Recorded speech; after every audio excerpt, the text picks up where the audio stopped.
Amém. Parabéns a todos os pais. Não sei se você ganhou um presente, eu ganhei. Ganhei 2 presentes. Ganhei um pau da selfie. Como se eu precisasse de pau da selfie. Eu tenho dois paus da selfie aqui. Mas ganhei um pau da selfie. E ganhei uma esponja Magic. Que é o meu pente de cabelo. É uma esponja.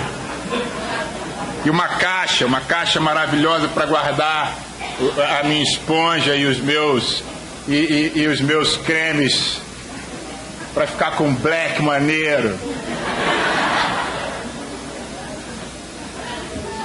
E muitos beijos.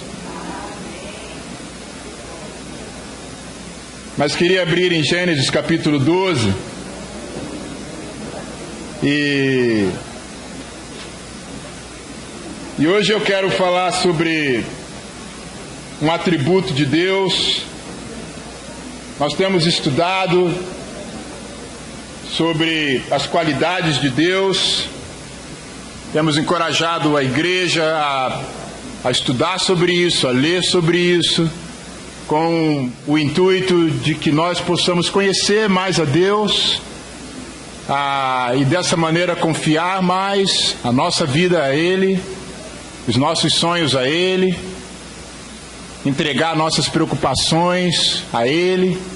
Então temos encorajado a igreja a ler esse livro. Ele está à venda aqui na livraria, mas obviamente você pode ler qualquer coisa, qualquer outro livro, qualquer outro material, mas o encorajamento é que a gente possa juntos, aqui no culto, nas nossas igrejas em casa, nas nossas relações mais próximas, falar sobre isso, falar sobre o nosso conhecimento de Deus, um para o outro, e crescermos juntos nesse relacionamento. E antes só de estudarmos sobre isso, ou melhor, vou deixar isso para o final, para não cortar aqui o momento, que são alguns avisos aqui, mas eu vou deixar para fazer no final. Porque o que é sabedoria? Que é o que a gente vai estudar hoje. Na Bíblia, sabedoria é mais do que uma qualidade moral ou intelectual. É mais do que inteligência ou conhecimento de alguma coisa. É mais do que esperteza. Para a gente ser verdadeiramente sábio, no sentido bíblico, a nossa inteligência, o nosso conhecimento, a nossa perspicácia, ela deve ser dirigida para um objetivo correto. Eu estava lendo essa semana uma frase que o Eike Batista disse. Vocês sabem que ele foi preso de novo. E ele falou assim: me perguntam muito o que mudei nos últimos anos depois de tantos aprendizados.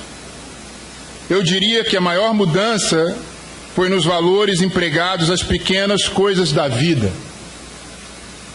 Aquela frase, quero ser o mais rico do mundo, foi uma grande estupidez. Hoje eu vejo que conquistas e troféus são bons, mas não passam de enfeites de uma sala vazia.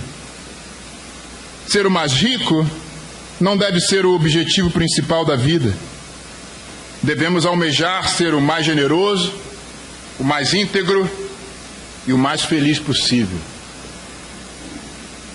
Esse cara, para mim, eu não conheço ele. O que eu conheço dele é do que a gente lê e ouve.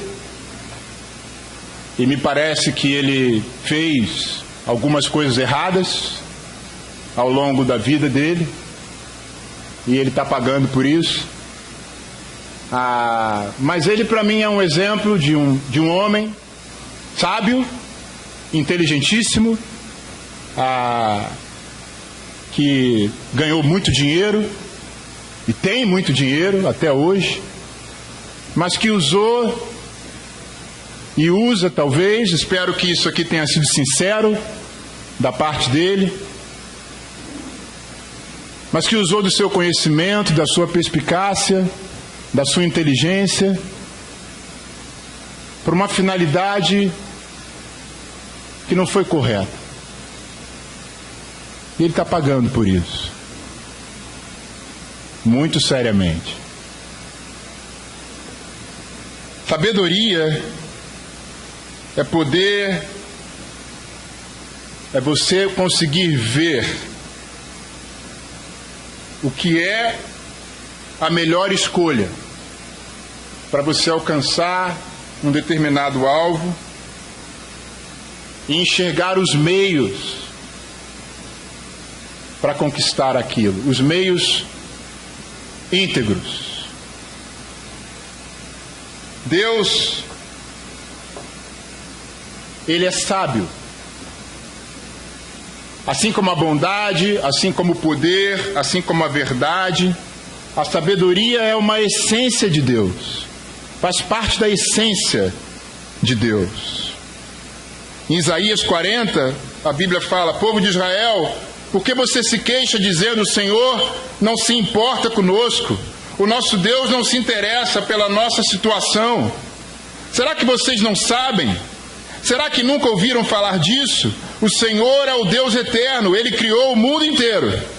Ele não se cansa, não fica fatigado. Ninguém pode medir a sua sabedoria. Isaías 40, 27. Deus, segundo essa passagem,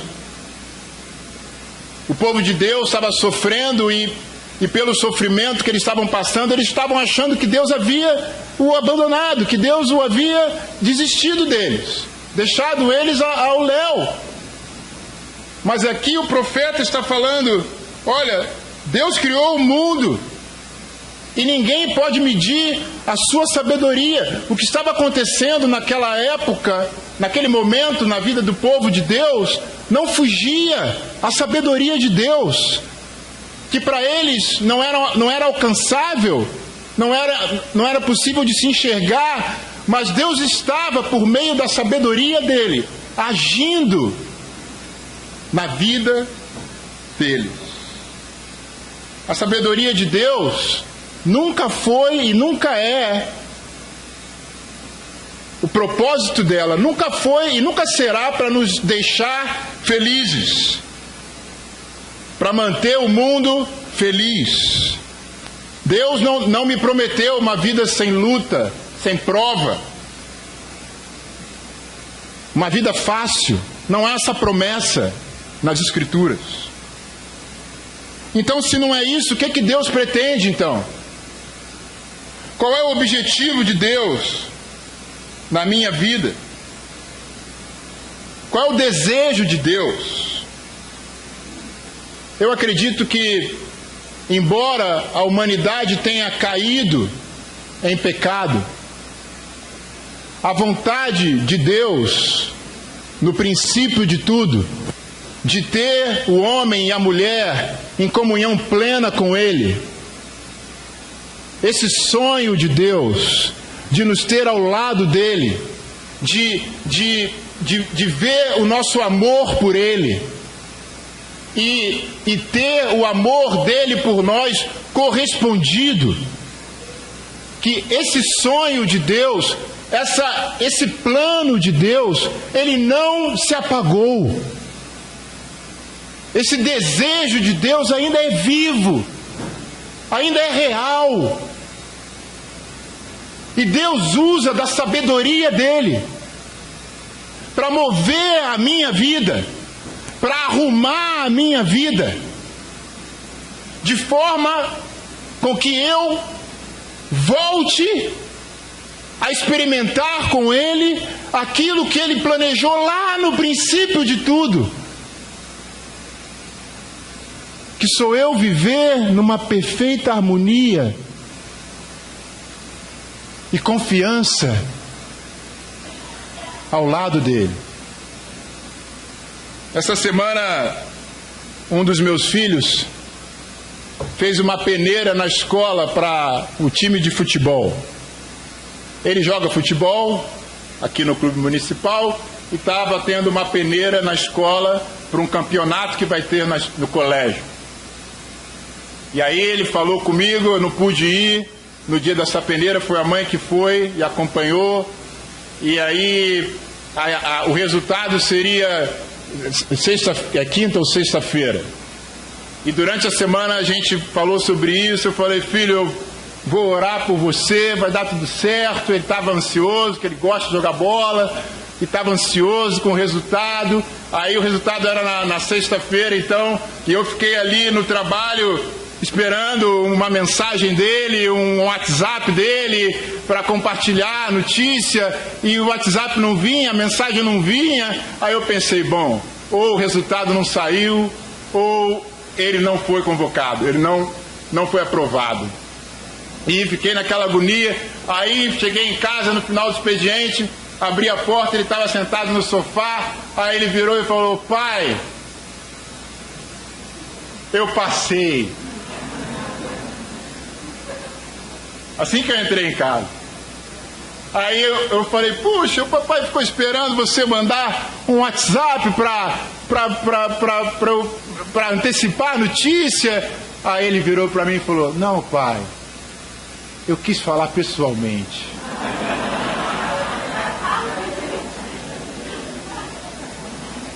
Aquilo me constrangeu por inteiro e me remeteu a isso, meus amigos, assim, essa relação que Deus quer ter comigo, assim.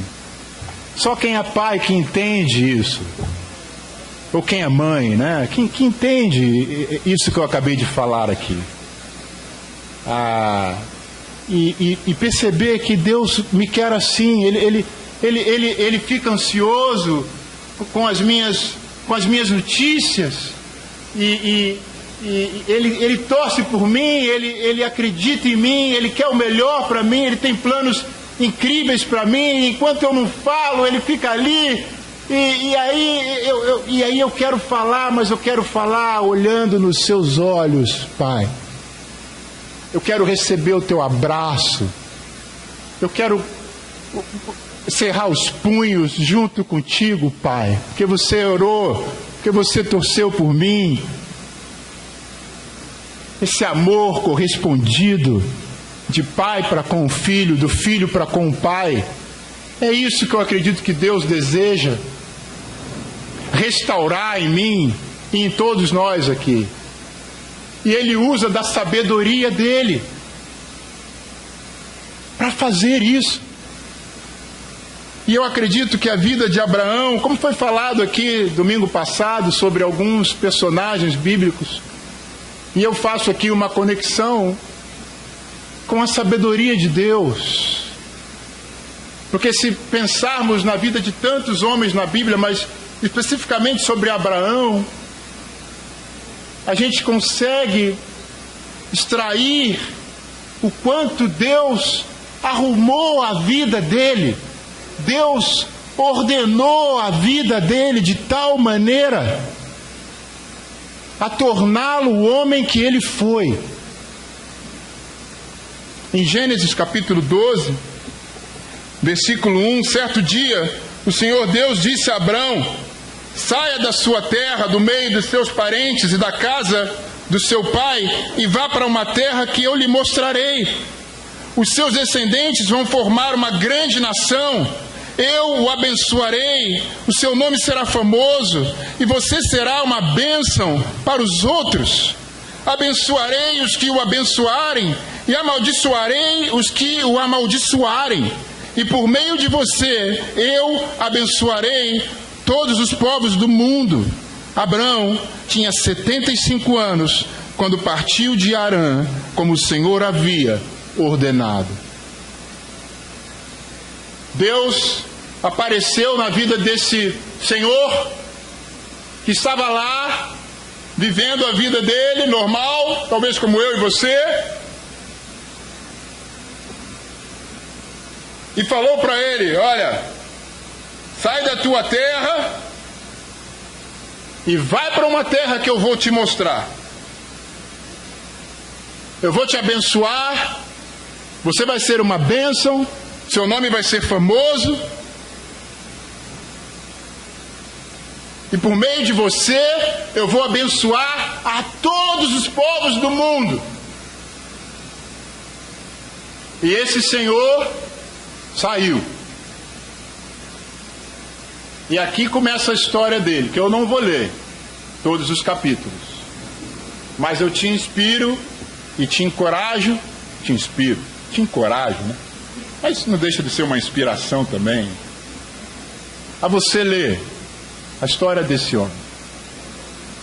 Porque ele não era um homem muito forte em princípios.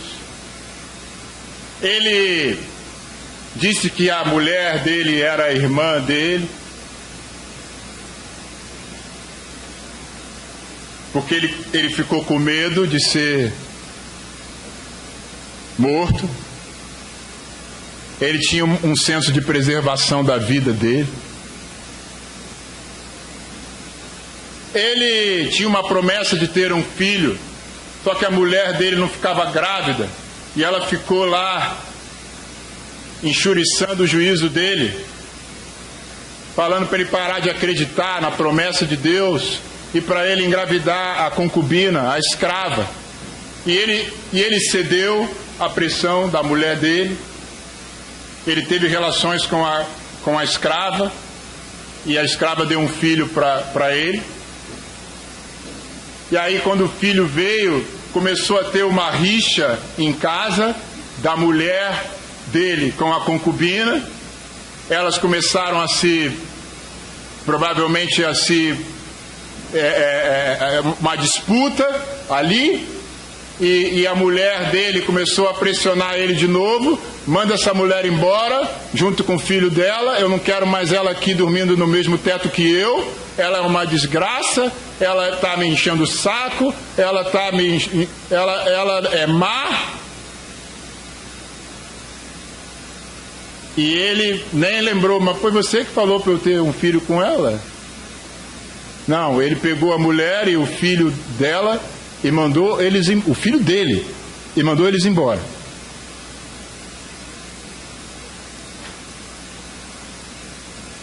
Então ele não era um homem perfeito. Ele era um homem com muitos problemas.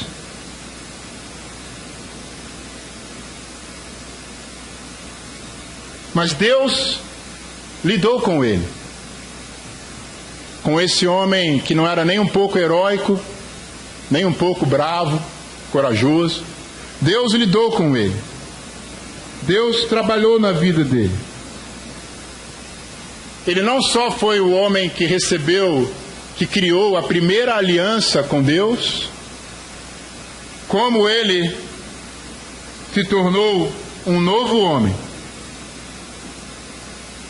Se você acompanhar a história dele, capítulo 13, 14, 15, 16, 17, 18, 19, ele se tornou um novo homem. Você vai ver que as fraquezas dele, elas apareceram ao longo dessa trajetória, elas ressurgiam em alguns momentos, mas ele foi aprendendo ao longo da vida dele a confiar em Deus, a entregar-se a Deus, a obedecer a Deus, mesmo quando Deus pediu a ele algo completamente fora do normal. Gênesis capítulo 22. Até foi citado aqui na oferta. Gênesis 22.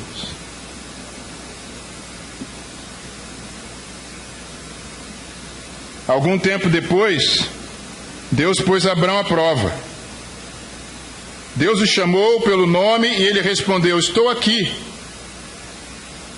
Então Deus disse: pegue agora Isaque. Aqui ele já tinha tido o filho mesmo com a mulher dele, a Sara, o filho da promessa, a quem você tanto ama, e vá à terra de Moriá. Ali na montanha que eu lhe mostrar, queime o seu filho como sacrifício. No dia seguinte, Abraão se levantou de madrugada, arriou o seu jumento, cortou lenha para o sacrifício e saiu para o lugar que Deus havia indicado. Isaque e os 2 empregados foram juntos com ele. No terceiro dia, Abraão viu o lugar de longe. Então disse aos empregados: fiquem aqui com o jumento, e eu e o menino vamos ali adiante para adorar a Deus. Daqui a pouco nós voltamos. Ele já sabia o que ele ia fazer.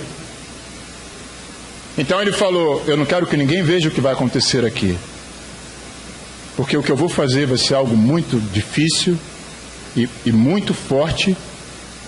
Então fiquem aí que eu vou agora sozinho. Abraão pegou a lenha para o sacrifício e pôs nos ombros de Isaque. Pegou uma faca e fogo, e os 2 foram andando juntos. Daí a pouco o menino disse: pai. Abraão respondeu: o que foi, meu filho?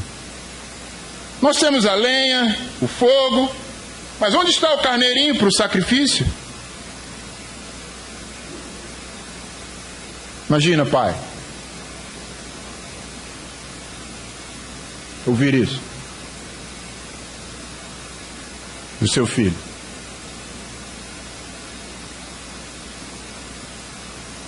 Deus dará o que for preciso. Ele vai arranjar um carneirinho para o sacrifício, meu filho.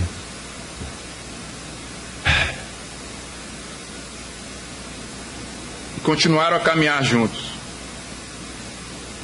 Quando chegaram ao lugar que Deus havia indicado, Abraão fez um altar e arrumou a lenha em cima dele. Depois amarrou Isaque e o colocou sobre o altar em cima da lenha. Em seguida pegou a faca para matá-lo. Esse menino deve ter gritado, deve ter chorado, deve ter se debatido. Talvez. Mas nesse instante, lá do céu, o anjo do Senhor o chamou dizendo: Abraão, Abraão, estou aqui.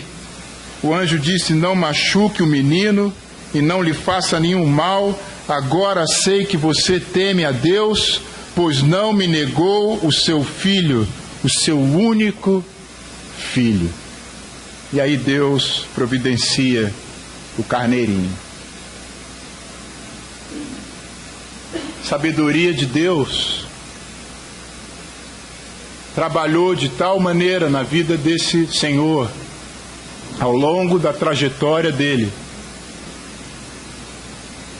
que ele foi capaz, por confiar tanto em Deus, por ter aprendido ao longo da vida a confiar em Deus, a respeitar a Deus, a se entregar a Deus, a obedecer a Deus, que ele estava sim disposto a matar o próprio filho dele, porque Deus havia pedido isso. Abraão se tornou um homem de Deus.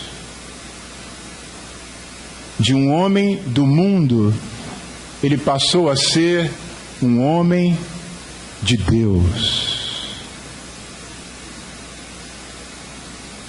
Porque Deus agiu na vida dele através da sua sabedoria. Eu não sei como você chegou aqui hoje de manhã. Desconheço se a sua fase é boa ou ruim. Seu histórico. Pode ser que você esteja aqui e a sua vida tem algumas marcas, algumas feridas abertas. Pode ser que você, como eu, esteja aqui há muitos anos como cristão, ou talvez tenha começado a sua caminhada cristã agora, e sendo um ou sendo outro, as coisas não estão acontecendo da maneira como você gostaria que acontecesse. Eu me lembro dos meus primeiros meses de cristão. Eu tinha 19 anos, e eu, como já falei aqui inúmeras vezes, eu era da noite, vivia na noite, chegava em casa às 5, 6 horas da manhã, todo fim de semana. Aí quando eu me tornei um cristão, e comecei a sair cedo de casa, ao invés de voltar cedo, eu comecei a sair cedo de casa para orar, para estar com os meus irmãos, para ler a minha Bíblia, para me relacionar com Deus. Minha família começou a me questionar. Por que você sai tão cedo?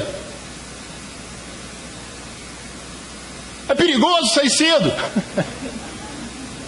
Você está se expondo. Qual dessa Bíblia aí? Qual dessa igreja aí? Você não come. Você sai 5 horas da manhã sem comer. Mas há meses atrás, eu enchi a cara e chegava em casa 7 horas da manhã. Sabe lá Deus tudo que eu fazia nas madrugadas. E ninguém vinha falar comigo. O que você está fazendo? Que hora é essa que você chegou em casa?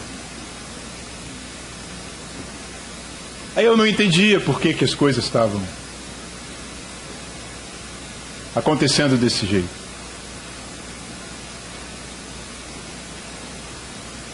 Hoje essa mesma mãe que fazia isso aos meus 19 anos, tem sentado aí todo domingo. Até tira dúvidas sobre as pregações. Participa de todas as coisas. Pode ser que você esteja aqui estudando a Bíblia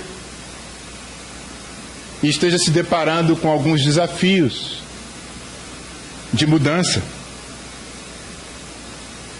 Ou você está aqui também há muito tempo, não está estudando a Bíblia ainda, mas Deus já tem falado com você há muito tempo que você deveria começar a estudar a Bíblia.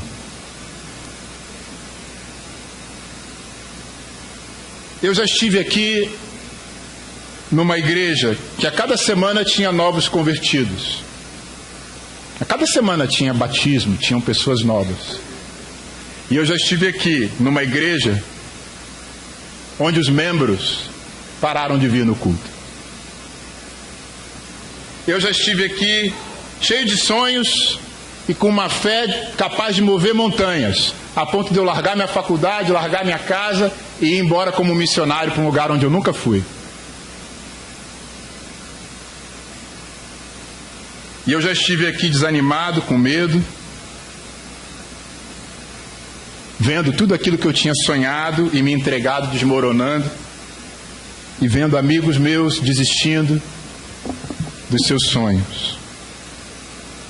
Eu já estive aqui desempregado, sem diploma, com uma filha de 2 anos para criar, tendo que sair da casa que eu morava porque eu não tinha dinheiro para pagar o aluguel.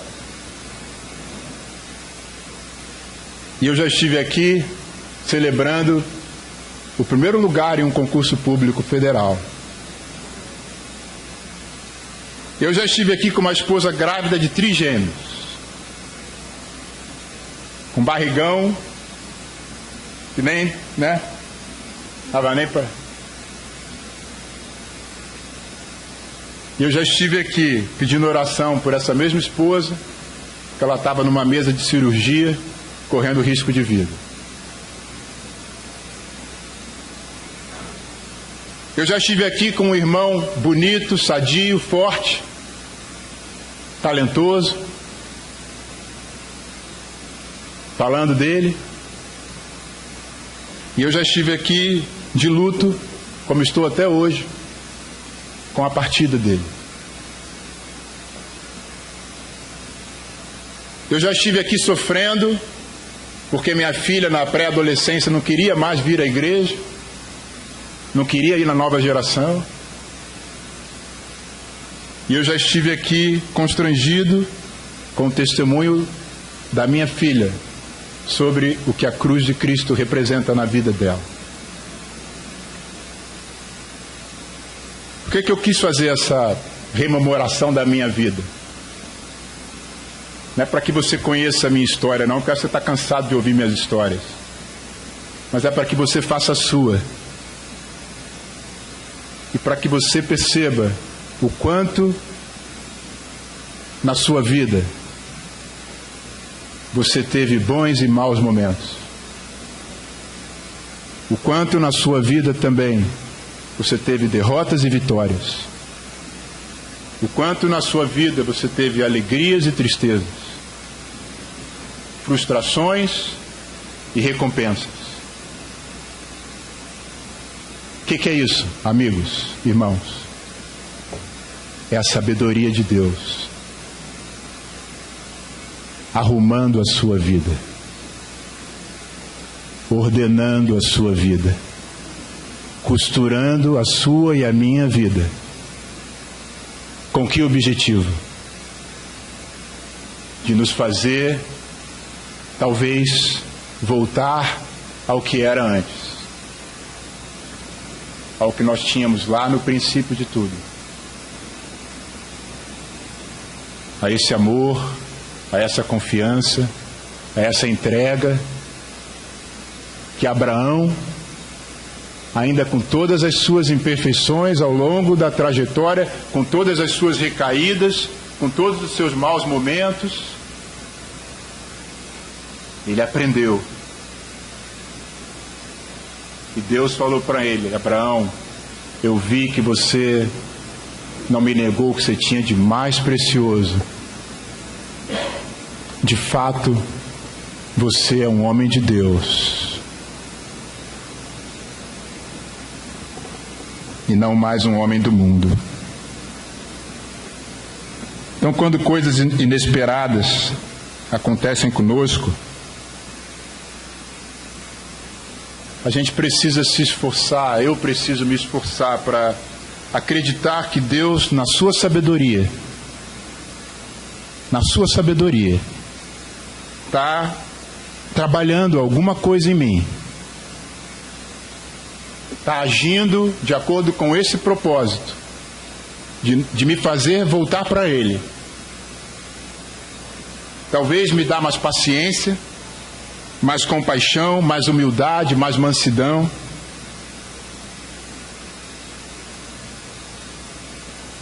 O que eu vivo, por exemplo, na vila onde eu moro hoje, eu nunca vivi. Meus anos todos morando em lugares, eu nunca vivi o ambiente que eu vivo hoje no lugar onde eu moro. Um ambiente hostil, de desrespeito. E eu tenho me questionado: Deus, por que o Senhor está permitindo isso? Literalmente, do meu lado direito, na minha frente, do meu lado esquerdo.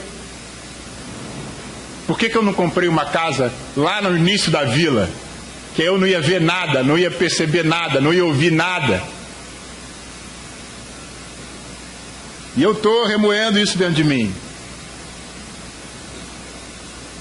para crer que o que está acontecendo comigo ali, naquele nicho ali da minha vida, é a sabedoria de Deus, permitindo aquilo, para me ajudar a ser um homem mais compassivo, mais misericordioso, mais paciente.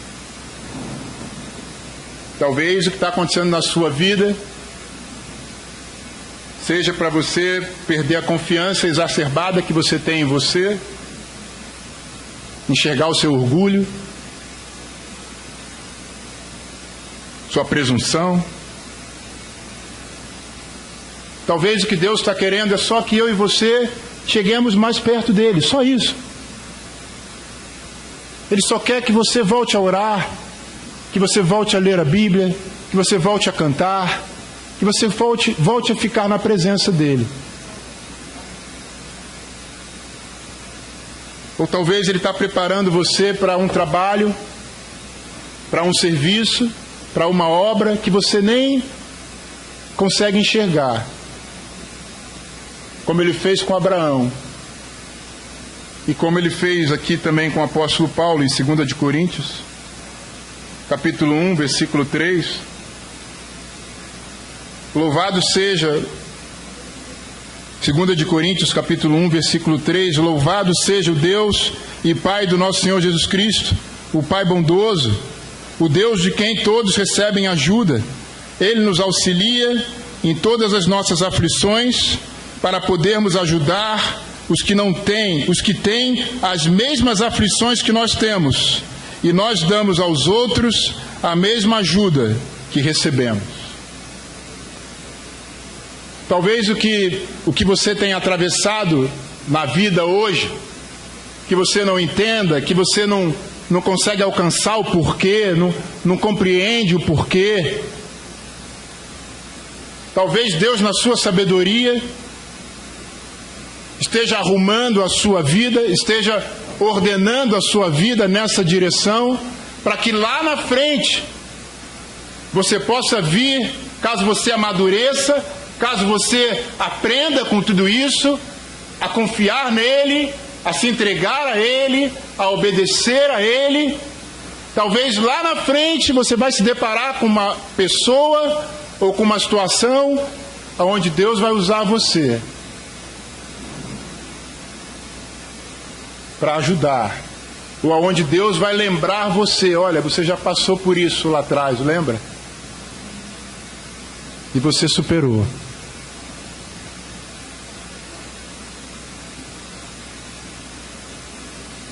Às vezes a gente pode ficar extremamente desorientado com as coisas que acontecem na nossa vida.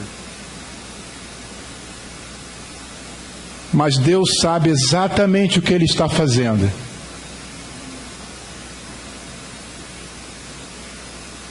E Ele sabe exatamente o que Ele quer alcançar na minha e na sua vida. Porque Ele é sábio.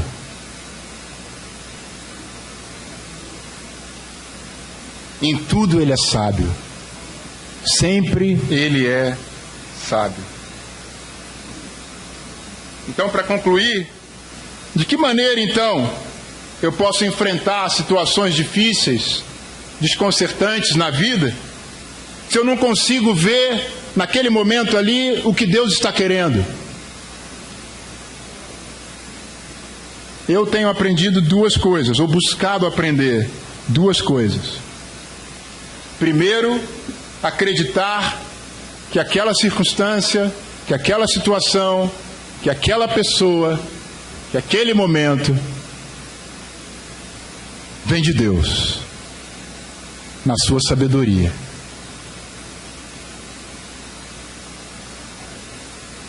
Se ele não é mal, se ele não é pecado, se aquele momento, se aquela circunstância, se aquela situação, se aquela pessoa, se aquela relação que está acontecendo comigo não é fruto de pecado, porque se é pecado, não vem de Deus, porque Deus é santo. Se é pecado, eu preciso me arrepender, confessar e me arrepender. Mas se não é pecado, eu preciso crer que aquilo vem de Deus. Essa é a primeira coisa. E a segunda coisa,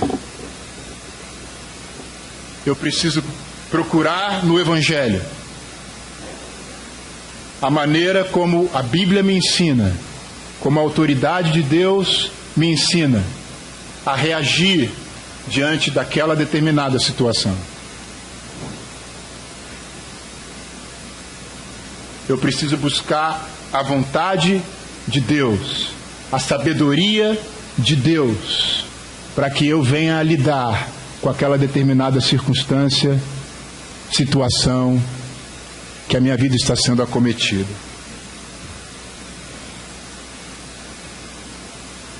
Buscando a face de Deus.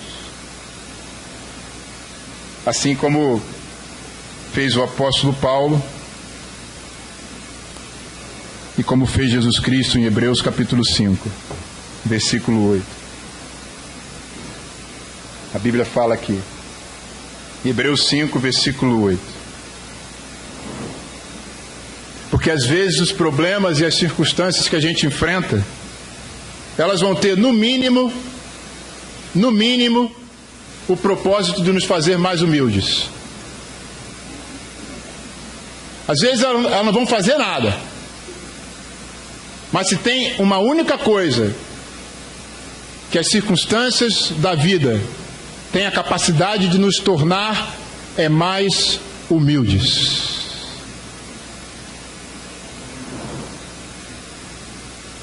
Mais rendidos a Deus.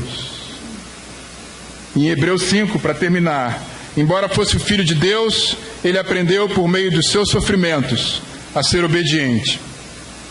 E depois de ser aperfeiçoado, ele se tornou a fonte da salvação eterna para todos os que lhe obedecem.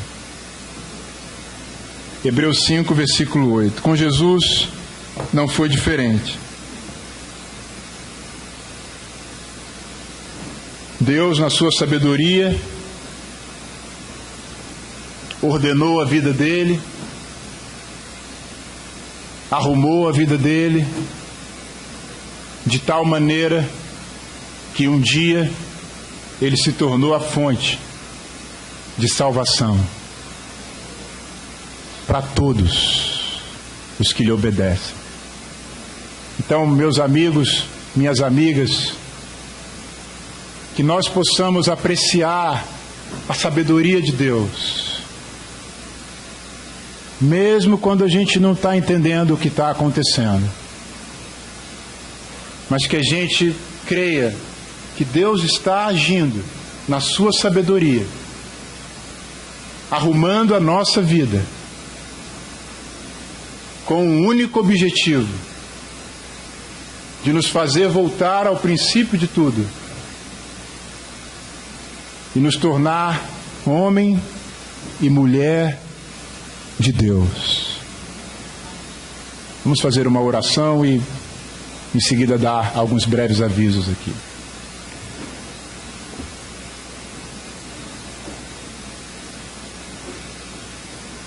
Senhor, eu te louvo, apesar de muitas vezes não querer fazer isso, pela tua sabedoria, por o Senhor não desistir de mim, nem de nós, e por nos ensinar a acreditar, Pai, que o Senhor tem um plano para a nossa vida, só que nós desconhecemos a maneira como o Senhor vai realizá-lo. Mas o Senhor tem um desejo supremo de nos transformar em homens e mulheres do Senhor, de restaurar o que tínhamos contigo no princípio. Pai, eu não sei pelo que nós estamos passando na vida, mas a minha oração é que nós creiamos que o Senhor, na tua sabedoria, está trabalhando na nossa vida para nos levar para mais perto de Ti, e que nós possamos sim louvar a Tua sabedoria, louvar o Deus que é sábio, que é bom, que é perfeito e que é agradável em tudo o que prometeu para nós, que quer o nosso bem e que tem planos maravilhosos para as nossas vidas. Te agradecemos por isso tudo, Pai. Trabalha em nós, por favor. Ajuda-nos a Te conhecer cada dia mais pessoalmente e intimamente. E tudo isso eu oro no nome de Jesus. Amém.